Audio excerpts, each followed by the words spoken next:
I have vivid memories of reading a picture book to Penelope right before then leaving to go to the hospital for an infusion. And in one of those moments, I thought to myself, this is such powerful medicine. This is giving me strength. This is giving me courage.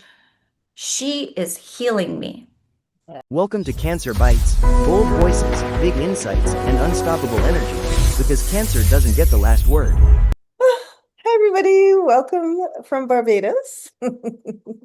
I'm welcoming the amazing Jessica. Now, how do I pronounce your last name properly, Jessica, before I go any further? I know it's phonetic. It's Sliwerski. Sliwerski. Okay, that's Irony fine. is that my middle name, well, my maiden name Cheery, is Reed. like one syllable. You go from one syllable to No, and I love reading and I teach kids to read. And yeah.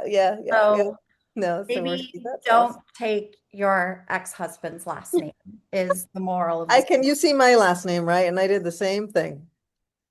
So we'll talk about that. So we might have to edit that bit out, Siobhan. But in any event, I'm going to say welcome to another episode of Cancer Bites.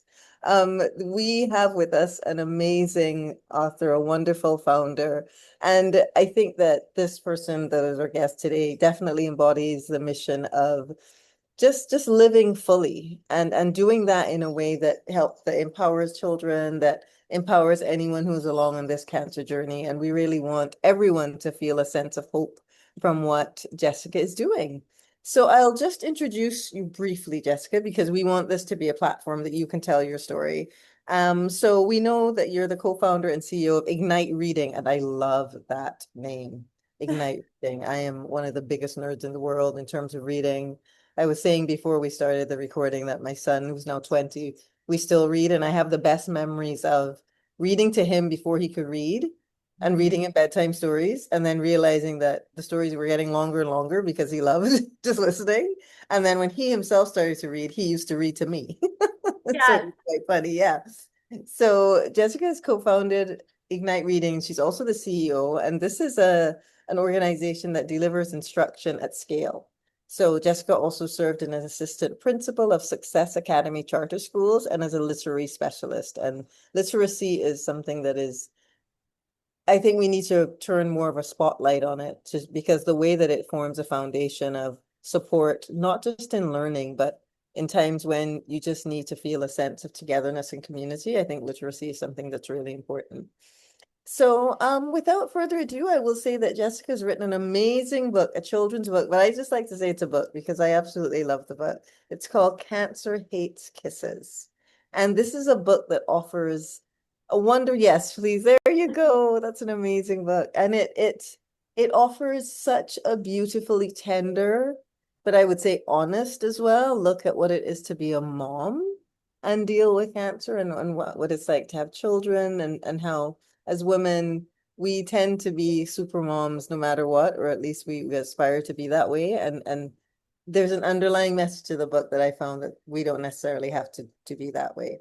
But I'll stop talking for now and I'll turn the floor over to you, Jessica, and say we're so happy to have you with us. And I mean, the first question, what inspired you to write your book? The why behind the book. Can you tell us a bit about that? Stacey, I'm so happy to be here and really honored to be in this space. So thank you for having me. I never set out to write a children's book, Mm, but I also didn't set out to have breast cancer. And mm, being diagnosed, as I know you understand, I know your audience understands, was, uh, for lack of a better way to describe it, a real mind fuck. mm, And mm. Yep. I didn't have a history of health issues. Mm, I did not have the gene. And when I was first diagnosed, I was obsessing about why did this happen to me? Why did this happen to me? What did I do to give myself cancer? I had just had my daughter. I was 3 months postpartum when I found my lump, 4 months postpartum when I was diagnosed, 5 months postpartum when I had a double mastectomy and chemotherapy. And my baby was 6 months old when I started chemotherapy.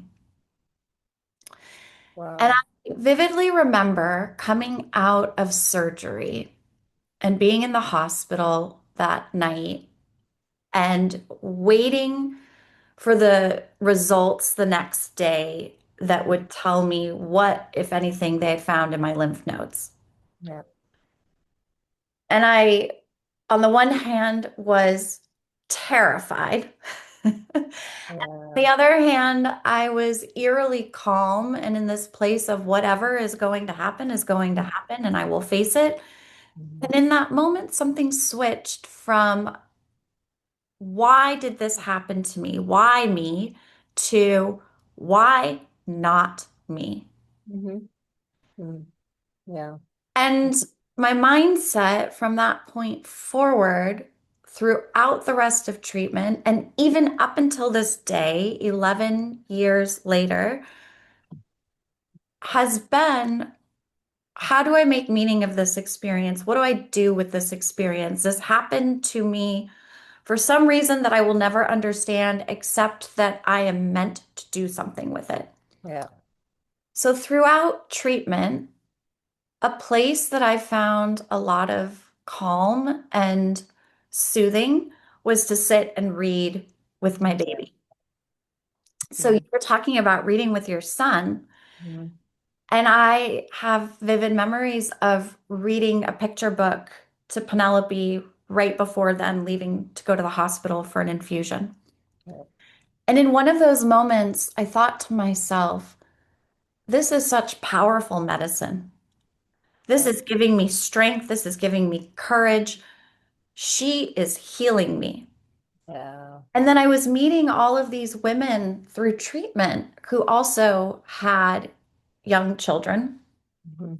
And at times, I would bring Penelope with me to the hospital, and it was comforting to have her in the waiting room before whatever appointment I was going to have. And I remember one time a woman looked at me and was like, "Oh my gosh, oh, you have a baby. That must be so hard."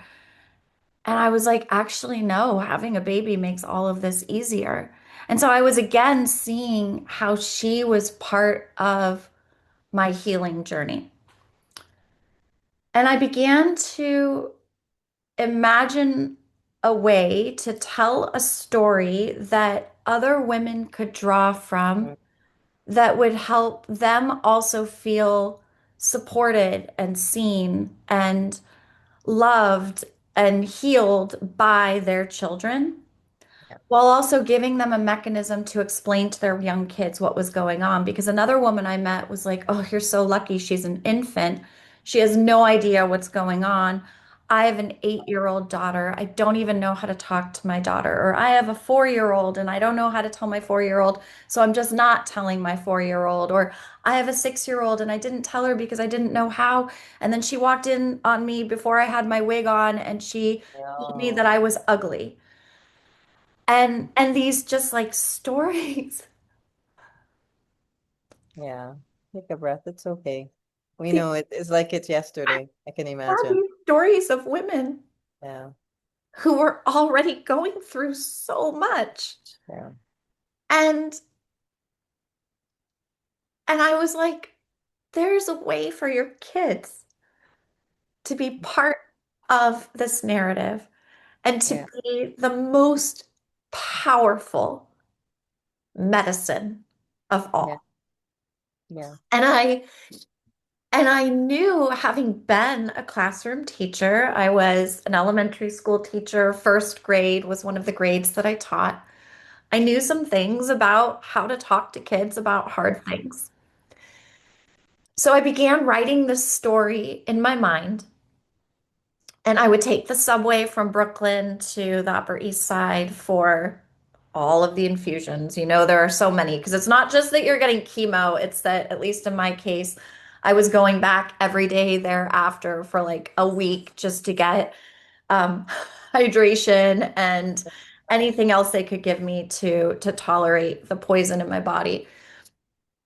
And I couldn't stop thinking about what I could write in a children's book. And I would Yeah. scribble ideas in a notebook, scribble ideas in my phone. And yet I couldn't quite figure out like what is the thread? How do you Yeah. pull together a Yeah. story like this? How do you make a children's book about this Mm. topic? And how do you do it in a way that's going to be empowering, not depressing? Because there's Yep. enough depressing shit as it is with Yeah. cancer. Yeah. And then I got to that moment at the end of chemotherapy that I called the cancer graduation, where my Mm. oncologist came in. She had like a file for me, and it was basically like, you did it, you're done. And I start like losing it in her office. And I'm like, I don't want to be done. I don't want my hair to grow back. I don't want to stop coming here. Interesting. Like, I Interesting. was terrified to stop Yeah. Yeah. because I felt safe in Yeah. treatment, even though it was the most like awful thing I had been through in my life. Yeah. And she looked at me and she said, you have to begin to put this in the rear view mirror and think about your baby and think about her joy and let that joy be your life. And cancer hates joy. And as soon as she said Oh. that, I stopped listening to everything else she said because I was like, that's it. It's Ah. like cancer hates. Yeah. And everything I'd been scribbling in my notebook had been all the things cancer hates, but then like all the Mm. things kids can do Do. because cancer hates that, but Yeah. it's going to make the mom feel better. And I got back on the train. I'm heading back to Brooklyn. And at that point, I had everything I needed, and I just banged out the manuscript on my Yeah. phone. Yeah. And I thought I would self-publish and then just give the book to anyone. But Mm. I happened through a friend to meet an editor from Penguin Random House. Nice. And we were talking about children's books. And I said, Mm. oh, I just wrote a manuscript. By the way, that sounds Yeah. fancier than it is. It's a children's book manuscript. It was a two-page Google Doc. Yeah. And she said, well, tell me about it. And so I Yeah. told her, and she said, we don't have anything like that in our catalog. And Mm. there's need for a story like Yeah. that. Send Yeah. me your manuscript. So I'm like, okay, sure. I had Nice. zero expectations. 3 days later, she came back to me and she said, I want to publish this book with you. So awesome. And I was like, that's it. Yep. This is why this happened. And this book, it's been published in multiple languages. Great. It is out in the world as a resource that is helping the people who need it. And I've gotten so many messages from families, from women going through cancer treatment saying, I did not know how to talk to my child. Yep. And we read your book, and it created the container that we needed to talk about Yeah. what's going on with me. Yep. Now, my son, my daughter, they tell me every day, I'm a superhero. Yes. Yeah. Oh, that is so wonderful. And that did come to mind. I thought when you were speaking, I was like, yeah, you definitely do embody that superhero spark. And also there's that the mix of you needing to be vulnerable and say you were scared to stop treatment because as much as it's something that may be terrible and awful, it provides some structure, right? When you mentioned the container that the book provides, the way to provide some kind of frame for what's so difficult to say. And I think it's great to make the leap from, getting past your comfort zone, jumping into the terror to saying, this is what I'm going to do. So I will ask you about the idea of that really unique experience that cancer is for moms, because I think that it is something that is very, very different for moms. Whatever society you're in, there is an aspect of a role of a mom. So can you tell us a little bit about navigating that? And as much as you were a new mom, I remember many years ago when my son was 4 months. Oh my goodness, that's a tough time. That is a tough time. I remember saying to myself, choosing between should I take a nap or should I eat? Because my son was sleeping and I was just pretty much run ragged and I was healthy. And I Yeah. would really like to say, hats off to you. But how would you describe that unique experience of being a mom with and dealing with cancer? So I was recently with my sister and she has an infant and it's her first child, so she's a new mom. We were having lunch and she looked at me across the table and she goes, "Oh my God, Jess, I don't know how you did this Mhm. while having cancer." Yeah, yeah. And I was like, I don't know how I could have gotten through cancer without her. Yeah. Hmm. Yeah. Uh, I was so scared when I Mm. was diagnosed because first, it's cancer. It's I think I don't know anyone who hasn't been terrified Yeah. upon Yeah. getting a cancer diagnosis. Our mind automatically goes to the worst Yeah. possible places.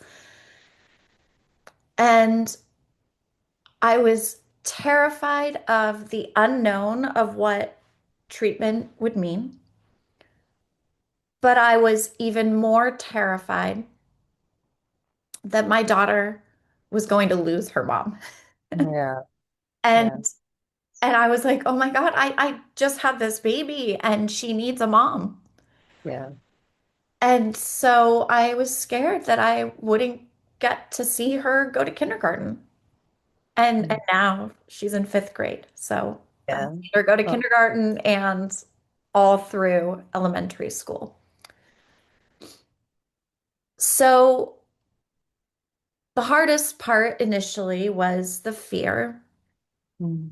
the fear that I would not live to get to raise my child and that she could possibly grow up not knowing me. And I'm awesome. So, Yeah. Yeah. I second that. but then afterwards, what I found was that I needed her. Mm. She was like my security blanket. Yeah. There was something really comforting about the weight of her and how that Oh. grounded me. Yeah. I Yeah. loved that she had no hair and I had no hair, so we were twins. And then Oh. at 8 months, she started growing hair, and I was like, "Bitch, what are you doing? This is Yeah. not the plan. We're supposed to be twins." Yeah. And I loved that she was a distraction. Mm. It Mm. was hard for me to wallow in self-pity when I Yeah. had a baby I needed to take care of. Totally. It was a great way to pass otherwise really boring days. It's boring sitting in doctor's offices. Yeah. It's boring sitting on hold, waiting to Oh. Yeah. schedule whatever appointment or get whatever additional information, right? It's boring trying to decode in the days before we had Chat GPT Exactly. what the hell your blood work actually Yeah. means or your tumor pathology report, Yeah. that stuff is really boring. And yet this is all part of like what comes Yeah. with cancer treatment. And she was fun. It was Yeah. fun to have her baby giggles and her smells and Yeah. milestone happen. And I like to think about the gifts that the universe brings us, even during really shitty moments in time. Yep. So, the shitty thing was that I was going through cancer treatment. We can all universally agree that Yeah. sucks. Yeah. The gift was that I suddenly had like an extended maternity leave Mm. and days upon days of being home and present with my baby. Yeah. That's amazing. And that was so cool. I wouldn't have had that gift Yeah. otherwise. That gift of extra time and bonding. And to this day, we are so attached. And I Mm. think that like our souls from the outset, and especially during that period, just fused. Yeah, yeah. Oh, that is wonderful because I think it's very easy to sometimes say what people should and shouldn't do when you have no idea what they're going through. And I know there's some people who they need to an extent the self-pity or they need to wallow in things to process them. But Yeah. in a way, I'm like you as well. I think that I need to focus on something as a distraction which stops me from going into that pit. Mhm. And it's a distraction where I mean, you have to be real. You're dealing with Yeah. the child, the baby. So it's not like you're trying to escape. Right. But it gave you that sense to just feel a little bit lighter. And Well, that's what we're trying to do here at Cancer yeah, Bites too. It's like there's enough of the wallowing and the, the yeah, forums where everyone talks about their problems. And not that that's something to be judged because we all need to do that.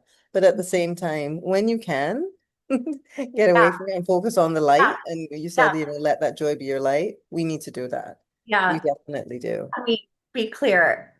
Wallowing happened at least once a day, Yeah. but I couldn't dwell there, right? Like I Good, could wallow in exactly. like how much it sucked to have Yeah.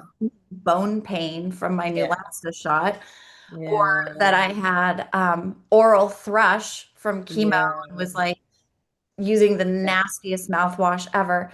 But Yeah. then, like, I only had a couple seconds to be in that state before, like, I don't know, my baby's having explosive diarrhea, and now I have to There go you go. attend to that. Oh, I remember those days. Yeah. Yeah. Exactly. Just say, yeah. And Like, yeah, I don't really care that yeah. you're in some kind of way. I've got bigger issues over here for you to attend to. Yeah. And that's the thing, right? So we can laugh about that. And we can laugh about that in hindsight. And I think there's something so healing about joy. And I think your story really needs to be told. Your story and your book. Oh, hi, sweetie. And you dog. I love pets. I He's have like, a I baby want to be too. part of the story too. Yeah, I know, right? And that you see, he's really polite. See, dogs are so polite. My cat would come and she'd probably turn her butt to the camera because they put their tails up. And I've just had to Casey, deal you're with going that to in meetings jinx it. before. Of I had a board member join my all staff meeting last week, and this guy decided course. he was going to put on his own show behind me with like very inappropriately taking Yeah, advantage of the pillow on the couch that is so funny. while my That is whole so company funny. watched. Yeah, of course, of course, of course. That's when they do it because they That's have an audience. I But know. I So think we'll start to wrap up and I love your story. So where can we get your book? That's the most important thing. How can we find your book? I mean, I got mine on Amazon, I got a Kindle, but I'm a nerd. I love a physical book, so I'm gonna order one yes, as well. yes. But And it is where can we get your book? okay. It's a great physical book, by the way. Yes. And Yeah. one that Cannot wait. having it in a home with young children, especially, Yeah. gives them a touchstone to keep going Great. back to. You can find the book at the public library. Great. So that's one really easy, accessible place for everyone. You can also find it at bookshops. And Yeah. if they don't have it at the bookshop, you can actually ask them to order it for you. Super. Because it's such a niche title, it's not Yeah. one that is just going to be like tons of copies on a shelf. Yeah. Yeah. And then, of course, if you need it in a pinch and you can't get out, then Amazon is a great place to find it as well. And I've found that it's a powerful story, even for families where it's a grandparent, right? Like I it agree. is going I through totally this. agree. It's a powerful way to talk to children. And someone asked me one time, they said, "Well, what if it's a man?" Because throughout the story, it's Yeah. they made me the protagonist. Yeah. But you can buy the book, and you know what? You could take a Sharpie marker, Yeah. There you go. rewrite the story, There right? you Like go. Daddy is Yeah. a cancer fighting Yeah. hero, and make it Yeah. Daddy's hair, right? Yeah. Make the story your own. Okay, will do. And we're so happy to be able to say that you donated several books to our Cancer Bites initiative or book drive because we're creating gift bags. So we're going to be distributing them and we know that people are going to find a sense of joy from them. So I want to say thank you so much. I mean, there's just a sense of joy and liveliness and light to what you're bringing to the conversation while tackling something that is seen as a difficult topic. And I think that anyone who's going through something difficult, we can find a way to share it with those who are closest to us. And you're really inspiring. And as I do with all my guests, you and your daughter are officially invited to come down to Barbados. You can say you know someone in Barbados. I'm here, Barbados. So just keep me Careful, posted. You guys ever plan a vacation? careful. I'll be filling up the suitcase full of all my hot If pink you ever outfits. plan a vacation, please keep in touch with me. Thank you so much.